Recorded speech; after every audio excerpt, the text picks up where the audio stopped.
संदेश चपड़ा पाया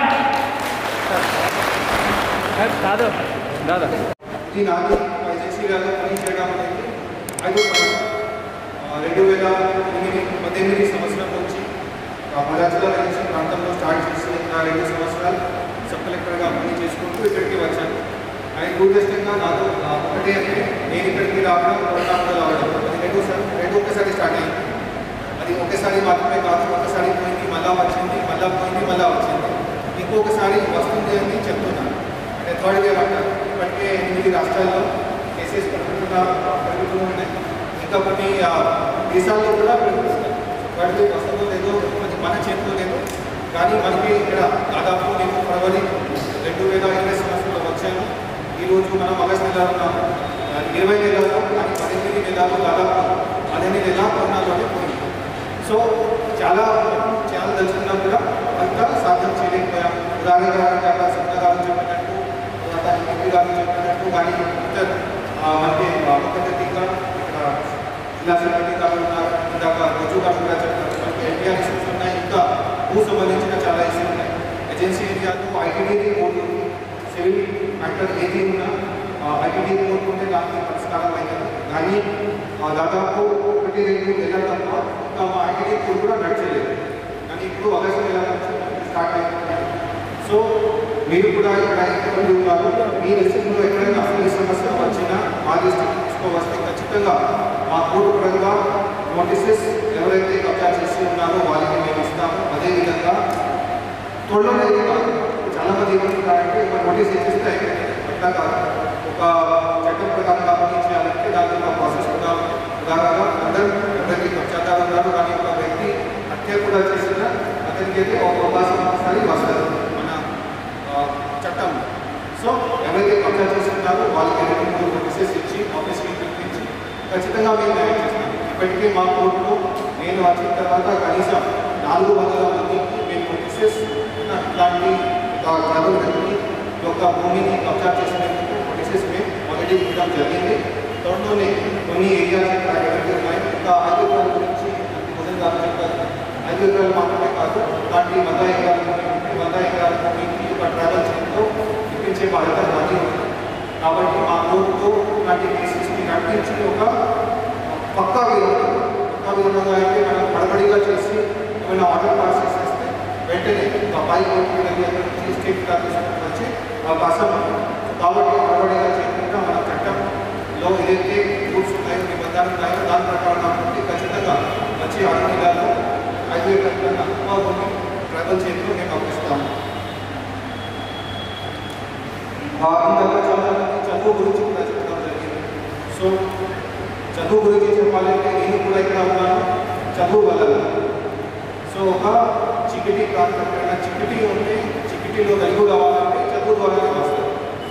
ఇందాక ఎన్ని కంపెనీస్ కూడా నేను మాట్లాడుతున్నప్పుడు ఒక వ్యక్తికి మనం ఈరోజు ₹1,00,000 చేస్తే ₹1,00,000 2 నెలల్లో ఖతం అయిపోయింది.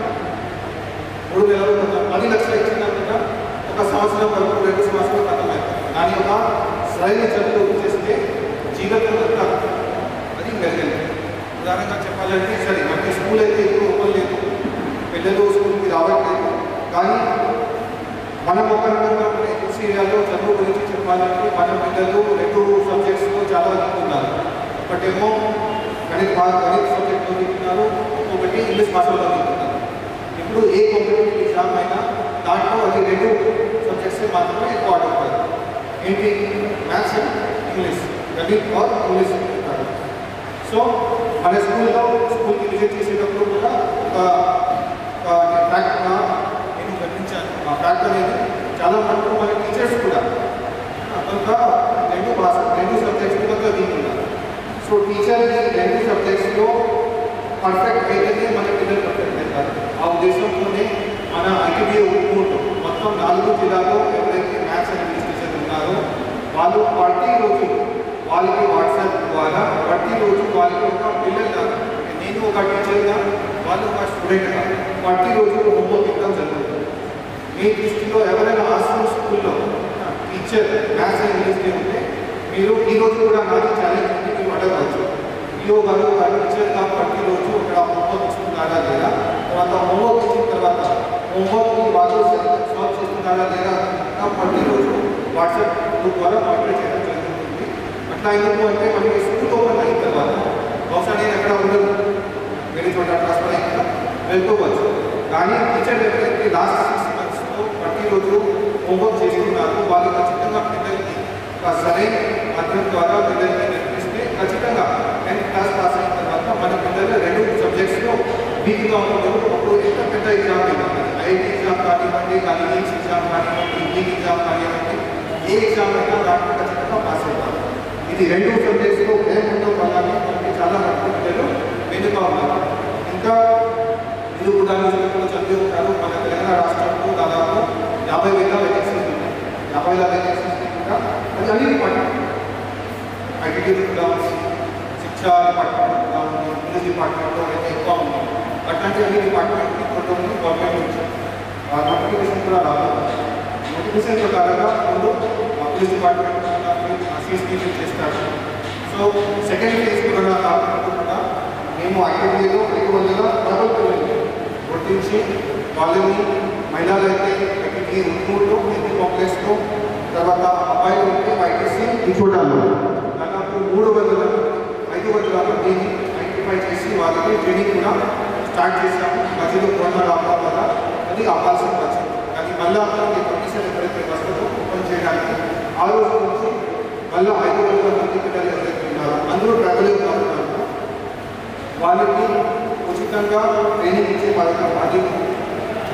దాంట్లో నా ఉద్దేశం అనేది వాళ్ళని మనం సరిగ్గా 3 to 4 months ట్రైనింగ్ ఇచ్చేస్తే ఖచ్చితంగా 500 మందిలో కనీసం 200, 300 మంది కూడా ఎస్ఐ కానీ కానిస్టేబుల్ కానీ అపాయింట్మెంట్ వచ్చేసి మనకి చాలా గురుగా వస్తుంది. ఎందుకంటే ఒక గ్రామంలో ఒక వ్యక్తి సబ్ ఇన్స్పెక్టర్గా కానీ కానిస్టేబుల్గా అపాయింట్ అయితే అతన్ని చూసి లేదా ఆమెని చూసి ఇంకా చాలా మంది మోటివేట్ అవుతారు. సరే మా గ్రామం నుంచి ఒక వ్యక్తి పోలీస్ కానిస్టేబుల్ కానీ వేరే పోస్ట్కి అపాయింట్ అయ్యారు. చాలా మంది ఐటీడీకి వచ్చి ఐటీడీలో జాబ్ కావాలి అంటారు. కానీ ఐటీడీలో ఎంతమందికి జాబ్ ఇవ్వచ్చు? మొత్తం మీరు లెక్క పెట్టి ఐటీడీ ప్రాంతంలో ఉన్నది 30-40 మంది ఉన్నారు. మ్యాక్సిమం అయితే ఇంకా 2-3 పోస్ట్ ఖాళీ. కానీ జాబ్ కోసం కోరే వాళ్ళు ఇంతమంది ఉన్నారు. దాదాపు 10,000 కన్నా ఎక్కువ మంది ఉన్నారు. సో ఒక జాబ్ రావాలంటే మనకి 2 మార్గాలు ఉన్నాయి. ఒకటేమో గవర్నమెంట్ జాబ్ తీసుకోవడం, రెండోది ఒక ప్రైవేట్ జాబ్ చేయాలి. గవర్నమెంట్ జాబ్ అయితే ఎప్పుడైతే నోటిఫికేషన్ వస్తుందో ఆ రోజు నుంచి మా పని పిల్లలు ఎవరైతే ఇంట్రెస్టెడ్గా ఉన్నారో వాళ్ళని ట్రైనింగ్ ఇప్పించడం. ప్రైవేట్ జాబ్కి వస్తే పోయిన నెల కూడా జూలై నెలలో 20 తారీఖుకి మేము ఐటీడీ ఉట్మూరులో ఢిల్లీ కాంప్లెక్స్లోనే దాదాపు 600 పిల్లలు అందరూ ప్రైవేట్ ఉన్నారు. 600 పిల్లలకి కూడా కనీసం 10,000 డబ్బులతో స్టార్ట్ చేసి మ్యాక్సిమం 25,000 వరకు జాబ్ ఇచ్చాము. 600 మంది ఎవరైతే జాబ్ తీసుకున్నారో కావాలంటే అందిస్తున్నా షేర్ చేస్తాము. ఇంకా ఎవరైనా ఇంట్రెస్టెడ్గా ఉంటే వాళ్ళని ప్రతి 3 నెలల్లో ఒక జాబ్ వేయాలంటే ఉట్మూరులోనే మాత్రమే కాదు ఇంకా ఇతర మండలాలు ఒకటి ఆసిఫాబాద్ కావచ్చు, చోటా కావచ్చు, ఊరు కావచ్చు, కానీ వేరే ఏజెన్సీ మండలాలు కావచ్చు ఒక జాబ్ వేయాలని దాంట్లో కనీసం ప్రతి జాబ్ వేలాలో 200-300 మందికి జాబ్ వచ్చే అవకాశం ఉంటుంది. చాలామంది ఏమనుకుంటారంటే సరే ఇంకా చిన్న ఇంకా తక్కువ డబ్బులు ఏమైతుంది అని స్టార్టింగ్లో అయితే తక్కువ వస్తుంది. స్టార్టింగ్లో ఎదురుగా మీకు 50,000 డబ్బులు స్టార్టింగ్లో 10,000 ఇస్తారు. మీ టాలెంట్ ఏమైనా ఉంటే ఖచ్చితంగా 2-3 సంవత్సరాల తర్వాత మీకు ఎక్కువ జాబ్ ఎక్కువ సాలరీ కూడా వచ్చే అవకాశం ఉంటుంది. దానికి పర్సనల్ కాదు, నేనే ఉన్నాను. నా నాన్నగారు ఢిల్లీలో పని చేస్తారు. ఆయన 30 సంవత్సరాల క్రితం ఢిల్లీకి వచ్చినప్పుడు శాలరీ 500 మాత్రమే ఉంది. మన అదే జిల్లాకి కూడా అప్పుడు సరిపోలేదు అంత శాలరీ అని ఇప్పుడు బాగా పనిస్తున్నారు.